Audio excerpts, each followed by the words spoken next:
reporter here, so he was out yesterday morning and I came. I'm in Houston. Yeah, I heard you.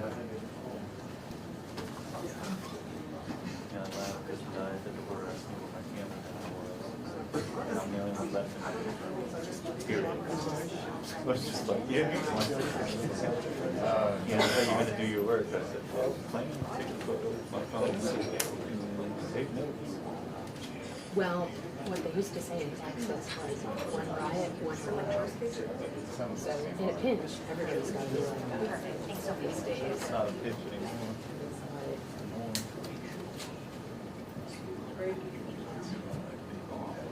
I'm old, so I came up through some more papers. I hooked up.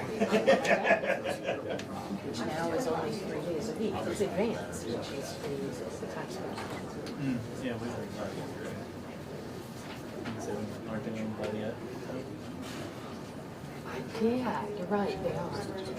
But they're still not rich anymore, right? I don't think so. Yeah. I could be wrong. No, they might still have friends. Is it 3 days a week maybe? Because they went to 3 days a week when they were advanced. And then, I was at one that was once a week, which that was the best try.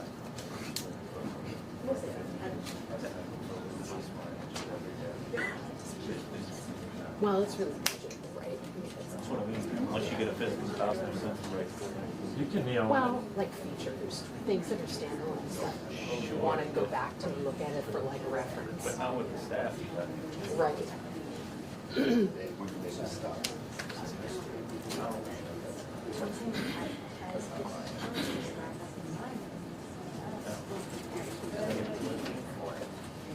mean, he's not there. He's not.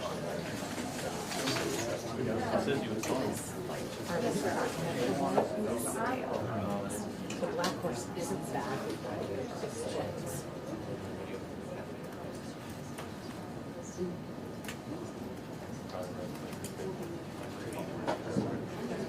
I have the same thing. I was just down on the border. In the Texas State Guard, they have army uniforms, but they're state guard. Because I looked at them and I was like, oh, I thought you guys were National Guard. And they're like, no, I don't know. We're Army National Guard. That's why. Just like, well, you're too young to remember this, but during the Iraq War. How old do you think? Well, I don't know. You look younger than me. I'm 47. Yes, you're younger. But during the Iraq War, you'd have guard divisions deploying to Iraq. But they had army, they looked like army, but they were guard. I'm making a fashion. Yeah, I just signed up as a reserve to be like doing, you know, disasters and like here I am.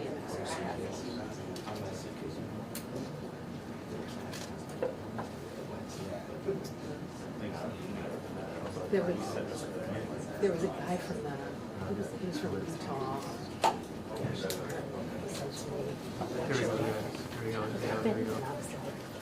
Right here.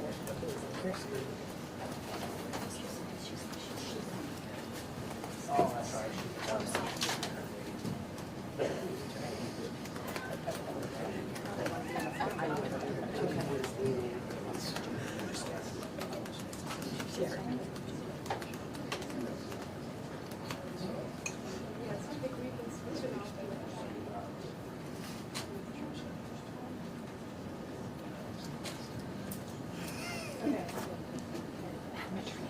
I'm Molly with the Washington Post. I'd love to talk to you afterwards.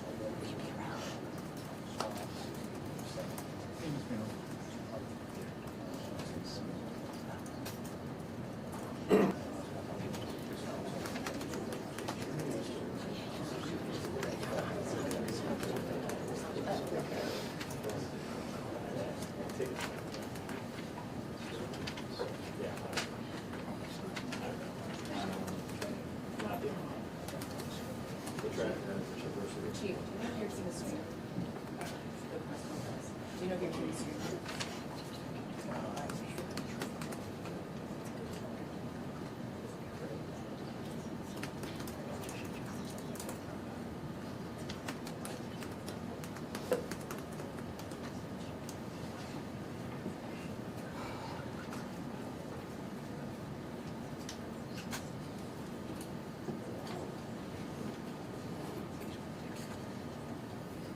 Is it wrong that I'm representing Texas? Sorry. I'm based in Houston. Need to get you. I know I do. While I'm here, I promise.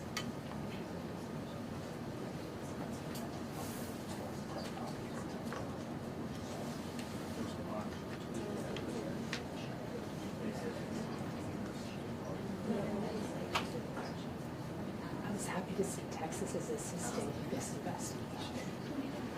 As we should be.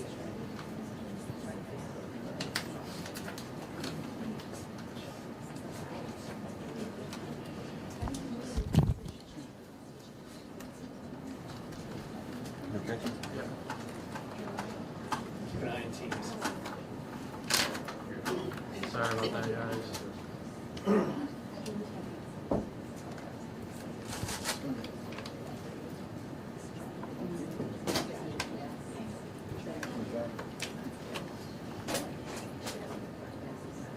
Oh, wow.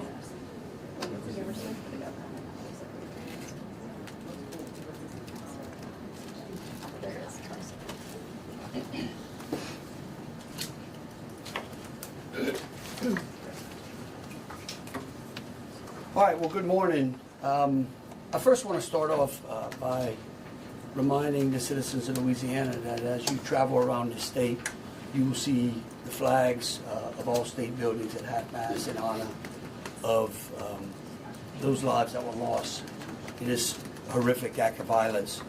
I also think that it's important to remember that what happened yesterday was akin to those who are old enough to remember jigsaw puzzles. And that you would take a 1,000-piece jigsaw puzzle and you empty the box and you've got to start sifting through those pieces. And you want to start, if you're real good, you start at the corners, right? Try to put your corners together. Over 1,000 law enforcement agents and officers, men and women, have been poring over countless amounts of data, of videos, of surveillances, interviews, tracking down every possible lead that came to us, whether it was the New Orleans Police Department, the Louisiana State Police, the FBI, or our other federal agencies. Also yesterday, I issued an emergency declaration. That declaration was meant to streamline between state, local, and federal partners. And we're seeing the results of it. I also would like to remind everyone that what's going on in this city and this state is twofold. We've got an active criminal investigation going on, while we're also continuing to secure the city in preparation for 3 o'clock kickoff time for the Sugar Bowl. With that, I would also remind those who are in the city that as far as state resources are concerned, we have the Louisiana State Police, the Louisiana National. Those become force multipliers, is what we call that in law enforcement and the military. That helps to add to the resources that we have. Wildlife and Fisheries, the Department of Corrections, DSF, DHS, our Veterans Affairs, our Probation and Parole, all state agencies. Any state agency who has post-certified officers are here in this city to help secure the city. And so with that, I would like to turn it over to Christopher Rea, who is the Deputy Assistant Director of the FBI's Counter Terrorism Division. Chris? Thank you, Governor Landry.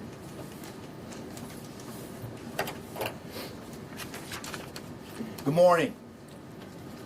I am FBI's Deputy Assistant Director, Christopher Rea. I'm from our Counterterrorism Division at headquarters. I'm also joined by Assistant Special Agent in Charge, Alethea Duncan, from our New Orleans office, who you heard from yesterday. I'm here to discuss not only the latest investigative information we have here in New Orleans, but I'll also let you know about other investigative activities outside of the state. I first, and most importantly, want to send our deepest condolences to the victims of this horrific attack and their loved ones. 14 innocent victims were killed in this senseless attack, and at least 35 are injured. We cannot ease the grief people in this community and across the nation are feeling at this time, but rest assured, we stand with you and in support of you. All the resources, and I'm going to go into that a little bit later, all the resources of the FBI are being focused on tracking down every piece of evidence, every lead, every interview, every potential lead we've got.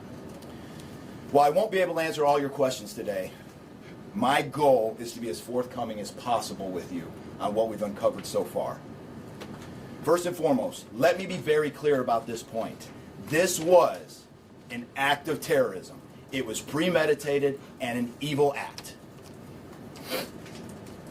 This was obviously a critical incident, and with that, lots of information and tips come pouring in from law enforcement, first responders, and the public. We have been aggressively running down these tips and information.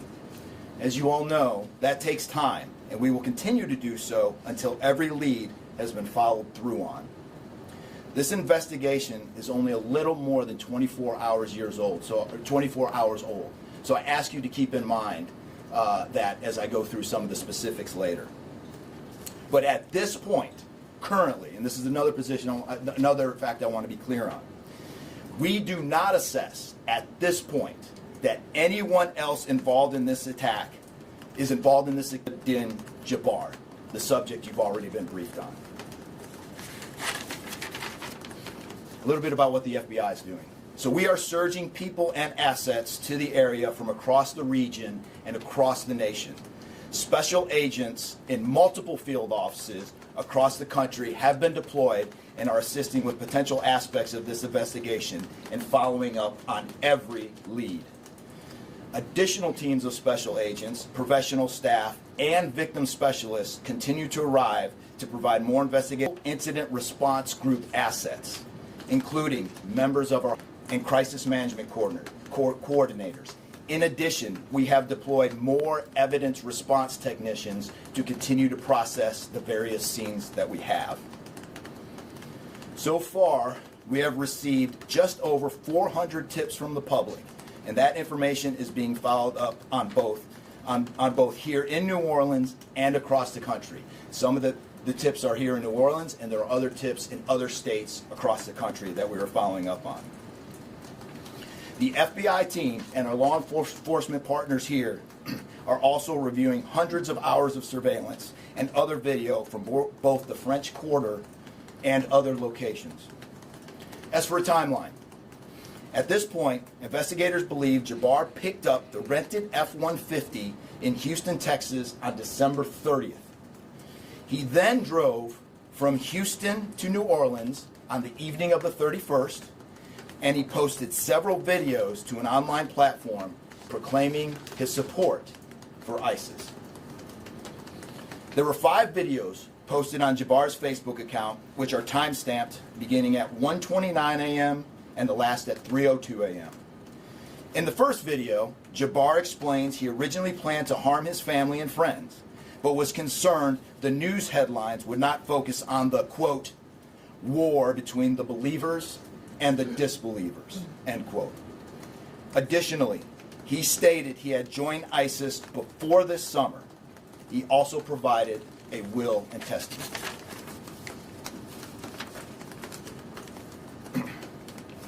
FBI and ATF. FBI, we have a couple different scenes at the location. We have released the scene at Bourbon Street. That scene has been released. We also have a scene off of Mandeville Address, where we are currently searching that scene right now. FBI and ATF agents have secured that house, and that location is being searched for potential evidence. On New Year's morning, Jabbar opened fire after ramming through a blocked-off area of Bourbon Street, used his truck as a weapon to run over the victims. Teams of specially trained victim specialists, again, as I said, are on the ground here in New Orleans, assisting survivors of the attacked and loved ones of the deceased. We do not believe the public is in any danger around any of these locations. 3 phones linked to Jabbar have been recovered, and digital media exploitation is a priority to see what is on the devices and determine if there are any other potential leads. Additionally, we have recovered 2 laptops and are currently reviewing them for any potential leads. Those laptops were recovered at the Mandeville address. Evidence technicians will also be going over the F-150 truck Jabbar was driving. As you know, we recovered an ISIS flag from the back of the vehicle. Jabbar declared his support for the terrorist group on social media, as I stated before, as he made his way to New Orleans. FBI bomb technicians also recovered 2 IEDs in coolers, one from the cross-section of Bourbon and Orleans Street, and the second at an intersection approximately 2 blocks away. There were multiple reports of other devices. Those reports turned out to be misinformation or not actual functioning devices. Those are the only 2 devices that we've been able to recover that were functional. Both devices. We did obtain surveillance footage showing Jabbar placing the devices where they were found. 2 other, as I said before, 2 other items of interest were determined not to be IEDs. A little bit about Jabbar. Jabbar himself was born in the United States and is a U.S. military veteran. While we have interviewed many people who know Jabbar, we still need to talk to others. Whether you know Jabbar personally, worked with him, served in the military, or saw him in New Orleans or Texas, we need to talk to you. You may not think you have relevant information, but what you know could tie in to one of our investigative leads. Specifically, we want to talk to anyone who was in the French Quarter on New Year's Eve or early on New Year's Day. That includes people spotted near one of the 2 IEDs on Bourbon Street. The IED was inside a cooler, and many people stopped and looked at the cooler and then continued on their way. Let's be clear, again, we do not believe at this point these people are involved in this incident in any way. We want to speak to them as witnesses and want to know what they saw and when. I went down to the crime scene last night. It is very hard to put into words what it looked like and how difficult it was to see. Anyone with information can call us at 1-800-CALL-FBI or send digital tips to fbi.gov/Bourbon Street attack. Early this morning, evidence response teams finished their work at the crime scene. Bourbon Street has been turned over to the city of New Orleans. As you know, there's also an FBI investigation in Las Vegas. We are following up on all potential leads and not ruling everything out. However, at this point, there is no definitive link between the attack here in New Orleans and the one in Las Vegas. And again, I'll preface, as I close, I'll preface everything with what I started with in the beginning, which was this is very early in an investigation like this. Again, our thoughts and prayers are with the victims of this tragedy and everyone impacted across the country. They remain at the heart of our investigation. I also, although I've only been on the ground here a short time, I also want to express a sincere appreciation for our partners here, which include the U.S. Attorney's Office, HSI, ATF, the New Orleans PD, the Louisiana State Police, the Governor's Office, and countless others. At this point, I'm going to turn it over to the Special Agent in charge of ATF here, Josh Jackson.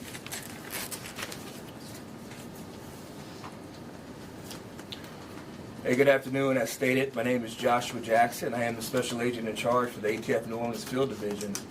And ATF's primary mission is preventing, reducing, and solving violent crime throughout the United States and abroad.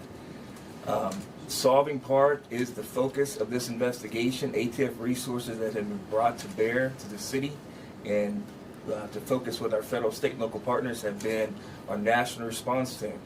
We spoke about the scene that's still being processed now. The national response team of ATF is a team of certified fire investigators, certified explosive specialists, fire engineers, electrical engineers. These folks will give us additional investigative leads to help the investigative team identify what happened at the location in Mandeville and identify how that fire started and move the investigation forward from there. Additional resources that ATF has brought is our ATF Special Response Team. This is a tactical team capable of handling any sort of enforcement operation. This team is deployed, on set, and ready for the Sugar Bowl today. This team is also made available to the Louisiana State Police and also New Orleans Police Department to assist with any efforts that they may have during this period.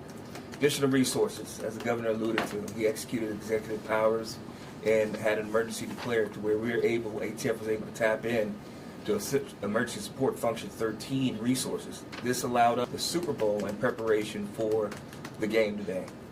These resources will still be in the city as we lead up to the Super Bowl and through Mardi Gras. These type of ATF resources will be here.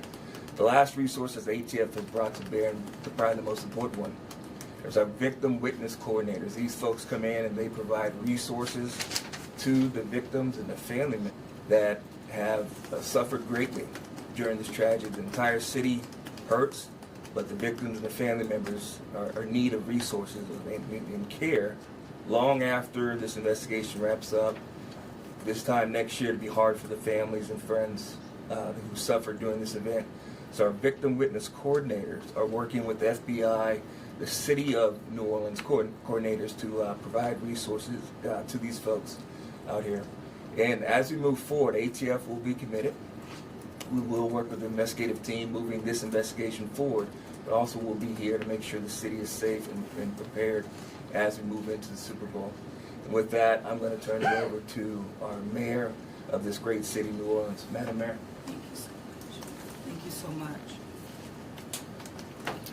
Well, good morning once again. And I just want to just echo my thank yous to the unified command of our law enforcement partners and at every single level, federal, state, and governor. Governor, thank you for your partnership. Thank you. And the visitors of the city of New Orleans for your patience, for your support, and most of all, your prayers.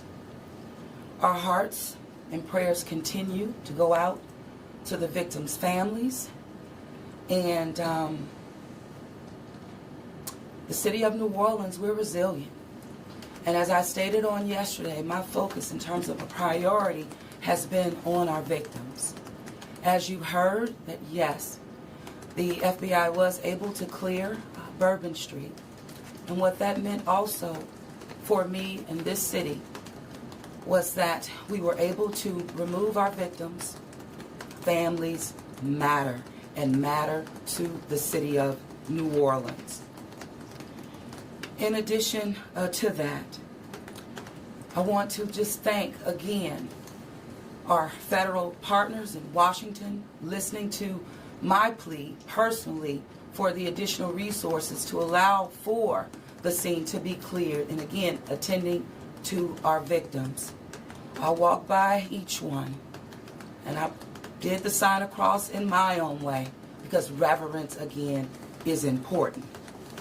So while we have been able to have Bourbon Street returned back to the city of New Orleans and the due diligence has been done, that then allowed me to give the go-ahead to begin the cleaning of Bourbon Street. That started happening in the morning about 2 a.m.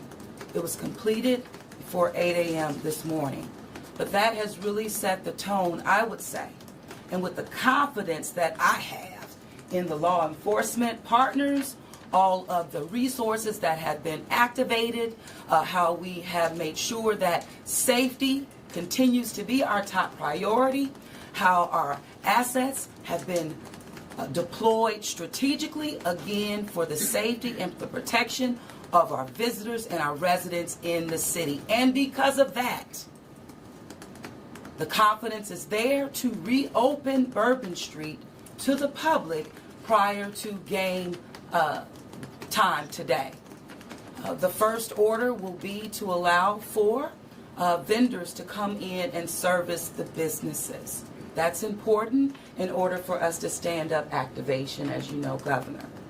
And so with that, I want to reassure the public that the city of New Orleans is not only ready for game day today, but we're ready to continue to host large-scale events in our city because we are built to host at every single turn. I want to, again, thank all of those who responded to the FBI's call for information and tips. As you heard, that has been useful. Continue to do that. The investigation is still active and absolutely under the FBI's leadership. We will continue to operate and cooperate as we always have. So I want to also thank all of our partners for the added resources for victim and crisis management. We know that that's, again, important. Working with our partner, the Greater New Orleans Foundation, we have set up a fund for our victims' families for not only today but into the future access for our people. So with that, the city of New Orleans, and with all of my confidence, we are ready. And we could not get here, again, without the unified presence, support, and cooperation. We are stronger together, and I want to say, again, thank you so much. Thank you, Governor. So, once again, the Governor would like me to reiterate that Bourbon Street will be prepared for full activation before game time today. We know 3 p.m., so we're working towards 2:30 p.m. But prior to game time, the kickoff, Bourbon Street will be restored. So we're hard at work now. Our teams are now, and of course, working with our business community to serve our public and serve our residents. And in closing, I want to rest people assured that right now in the city of New Orleans, there's an unprecedented amount of law enforcement resources that are being utilized to close out and to hunt down and to finalize this investigation. I want to thank the FBI and all of our federal partners for the amount of resources they have poured into the city. This type of event can happen in any city. In America, from evil, you have to crush it. You can't go out there and placate it. You can't go out there and say, oh, I'm going to put this in place and that in place and hope that evil doesn't show up on your doorstep, because it will. You have to crush it. And that's what we're going to do here. We're going to put it all behind us. We're going to continue to keep the victims, those that are in the hospital, either fighting for their lives or trying to recover, in our thoughts and in our prayers.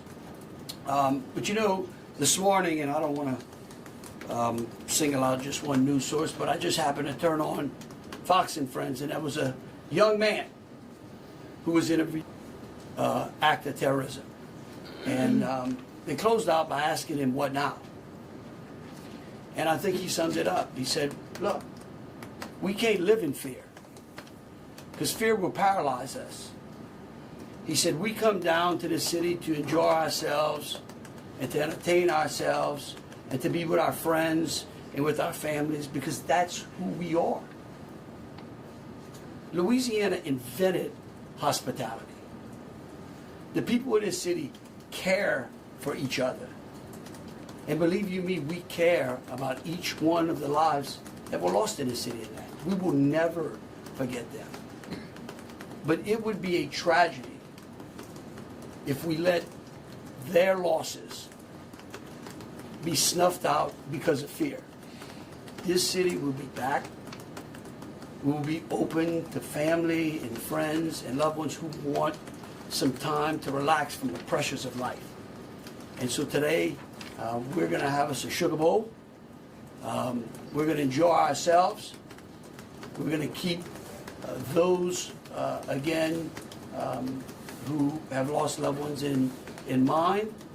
And we're going to get on to the business of this city and this great country. With that, I'll take any questions. Governor, this is for you and the Assistant Director.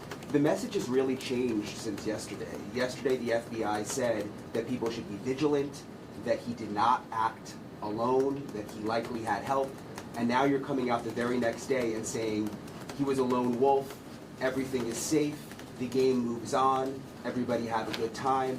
We're going to bring him up. All right, but here's what I want to remind everyone. Like I was a deputy sheriff. Right? I worked in a jail, I worked on the street, I worked on the interstate, I served warrants. I can tell you. Look, in today's world, I get it. Information, we get information like that. Everybody lives in a 15-second TikTok video. We think that life operates like it does on our phones, and it just doesn't. Information changes. In fact, that's why we ask the media for patience. We get information, like I said, no one dumps a 1,000-piece jigsaw puzzle and puts it together in 5 seconds. Okay? And what I would tell you is that I appreciate the fact that what we did was we're under-promising and over-delivering today. And I think that's important. And I want to remind something. Look, because over the last decade, law enforcement has taken it on the chin, unfairly. And there are great men and women serving in the FBI, in ATF, in Louisiana State Police, in New Orleans PD. Our sheriffs have been unbelievable in this. And I tell you, they want to protect you all. And we have to trust them. And sometimes the information we put out, we end up finding out that it may be incorrect. But guess what? What we're doing here is something that I think is important. It's called transparency. And look, something may change again. Here's what I do know, though. Right now, this is one of the safest places on earth. It doesn't mean that nothing can't happen. Thank you, Governor. And to echo exactly, I think the Governor put it eloquently, as could be said. In a lot of these instances, I also had the opportunity to deploy to Boss Bomb, and I will tell you this is almost carbon copy to Boss Bomb as far as the inaccurate reporting that comes up. And what the Governor said is we want to be transparent with the public. Years of the FBI not being transparent, we're being as transparent as we possibly can. And unfortunately, as we're being transparent, unfortunately for that, there is some information that we have to go back and recorrect. And in this particular incident, you heard the resources that we've brought, that the other state and locals have brought. We've had 24 hours now to go through media, to go through phones, to interview people, to analyze those videos, analyze other 4 hours. We're confident at this point that there's no accomplices. And I'll give you an idea of how that information sometimes, a lot of the early reports came out that there were extra people that were setting the coolers down, right?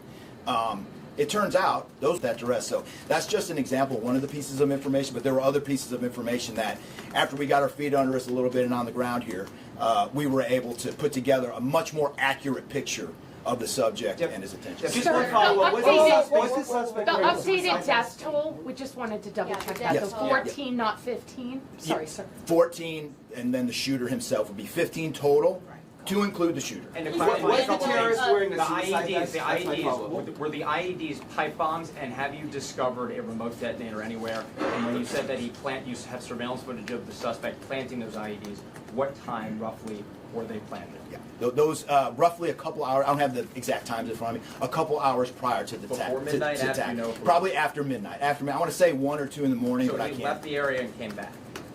Correct. That's our assumption now. I mean, we still have a lot to work through. We're getting more surveillance video and everything else, but that's the assumption. Was he wearing a suicide vest? Were there sweeps being done on Bourbon Street? Would there have been canines out on New Year's Eve? Would there have been bomb sweeps done? Look, I as part of think- the regular I think- precautions. Let me just say this, and either Joe or Rob will correct me. Look, a bomb dog doesn't operate like a drug dog, right? On Bourbon Street, there's a lot of senses right? A lot of smells. I don't think you can run a bomb dog down Bourbon Street with thousands of people there and be able to sniff out a bomb. What we've been doing, what they have been doing, it's certainly a complete sweep of the quarter because of the limited amount of traffic that's been out there. Let me just say this. I think this may help. It would be my hope that as some additional time goes through, maybe closer to maybe the beginning of next week, we will, if we've got it to what extent buttoned up as we could, I would work with the FBI and the city, and maybe we can come up with a timeline to be able to get you those information, kind of walk A1 through. I think it's extremely premature, and you're really putting us on some speculative grounds to ask some of those questions, because again, it's only been 24 hours. I mean, can you imagine how far we've come in 24 hours?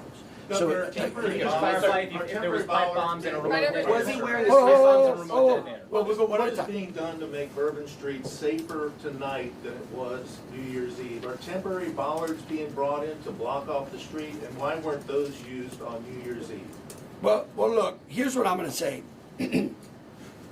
Every time some bad guy does something like this, there's what we call an after-action review.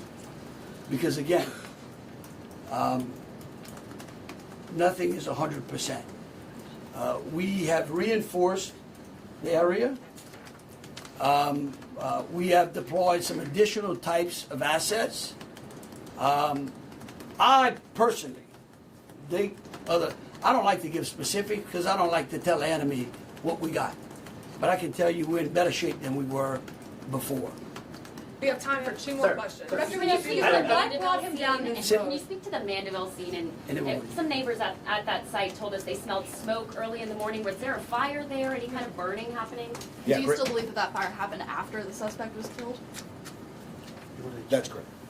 Yeah, I'll move to 18. I do want to address the suicide vest question. I want to kill that one right away. There was no evidence that the subject was wearing a suicide vest at all. So I will turn the Mandeville stuff over to ATF. Yeah, as to the fire at the Mandeville scene, so our working theory happened. You could have different time devices. You could have a long cord that extended that time. You could also have pressure cookers that were put on top of the stove filled with gasoline, and then it went off. There's a lot of different ways to do it, but that is why our ATF National Response Team is here to answer those questions and get that investigative lead back to our team. So more to come on that. We're still processing that scene. We're out there right now. Are you able What to we suspect understand type is how of? he became radicalized over all of this time. What brought him to Bourbon Street? Do we understand? Was there any international travel involved? What led him down this path to the sort of radicalization? Sure, a lot of questions we're still asking ourselves. We know that he specifically picked out Bourbon Street. Not quite sure why. I mean, I think one can assume that it was lots of people New Year's Eve, with a target for an attack. That's the stuff in the coming days, as far as that path to radicalization, that we're really going to be digging into and making a priority of. So, what I can tell you right now is that he was 100% inspired by ISIS, and so we're digging through more of the social media, more interviews, working with some of our other partners to ascertain just how to ascertain a little bit more about that connection. We're going to do one more. Kate? Right there. You've had your hand up for a while. Yeah. Sorry. Thank you, I appreciate it. It's actually for Special Agent Ryan. Sir, I prefer those. So much. in order to reassure people, would you be able to explain the analysis and evidence that has led to this most recent understanding that he was a lone actor and that there is at this point, at least from your understanding, no further danger to the public? Sure. I think a lot of that, multiple interviews, the hundreds of interviews that we've conducted so far, the social media review that we've done of his accounts, by my count now, the 5 devices we have, the 3 cell phones and the 2 laptops, been able to initially triage or go through that, and there is just nothing to indicate through call records, through anything on those devices, through interviews, through anything in our systems, that he was aided aided in this attack by anybody. And again, I have to caveat, like the governor said, this is 24 hours into it. And that could change, but right now we've got a much better picture and much more confidence on what we were dealing with than we were just 24 Mayor, hours what ago. gives you All right, look, thank you all so very much. Again, Mayor, what gives you the confidence to say we're to people going that to they try should to come get to y'all your as city much for big information as possible, so any to additional information we put out through press releases. Thank you so very much. Moving forward, are we Mayor. going to be making Bourbon Street a pedestrian only, or are we going to be allowing cars to drive through? Pedestrian only? Yeah.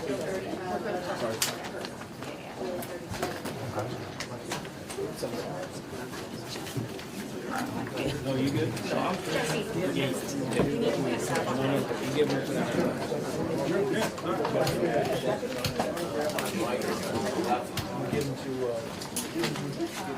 On the stand or not?